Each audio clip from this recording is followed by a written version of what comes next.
खुलुमबाय लोगोफोर आं दिनै मोनसे भिडिअ खालामदों नोंथांमोना अननानै जोबोद नायलांदों दिनै 29 सैत्र दाननि 29 तारिख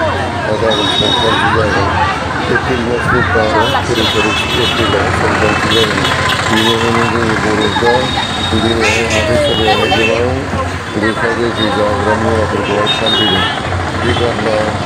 बिजौ एबा गोखा गोखैफ्रा हाग्राफ्रा जोबोब्ला सानसेनि समाव थाहैगोन ना थाहैया बेखौ जों बुंनो हाला नाथाय दिनैहाय जोंना दासिमबो बर'फ्रा दोरोङारि हिसाबै बे गोखा गोखै जानायफोरखौहाय फालिबोगासिनो दं नाथाय माब्लानिफ्राय फालिबोआ बे खोथाखौ आं दिनै बुंनो थांला मालाबानि समावहाय एसे गोलाव भिडिअ खालामनोसै दिनै आं गोलाव भिडिअ खालामनो गोसो गैया बे सुंद' भिडिअनि गेजेरजोंनो आं नोंथांमोननो माखासे जोंनि बर'फोरनि नियम खान्थि फाननायफोरखौहाय बेखौहाय दिन्थिनो थाखाय आखायाव लानाय जाहैबाय जोङो बे संक्रान्तिनि समावहाय मोसौफोर थुखैयो आरो दरखंफ्रावहाय नैबे गारला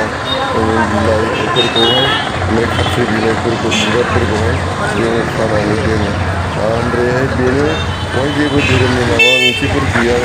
जानो हागौ नाथायहाय जों बर'फ्रा बेफोरखौ गोदोनिफ्राय फालिबोदों अमा बेदर जोंनि थाखाय बर'नि मोनसे थै आरो मोदोमजों लोब्बा गोनां बे बेदरा मोनसे जेसेदिन बेफोर हुदाफ्रा थागोन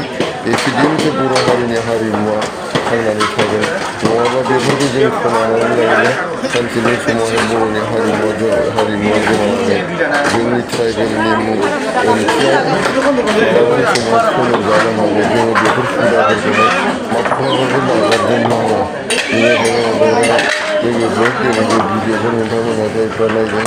लाइक आरो शेयार आरो साबस्क्राइब खालामदों जों जे बर' हारिया थांनानै थाथों बर' हारि जौगाथों बर' राव गेवलांथों जै बर' हारि थेंक इउ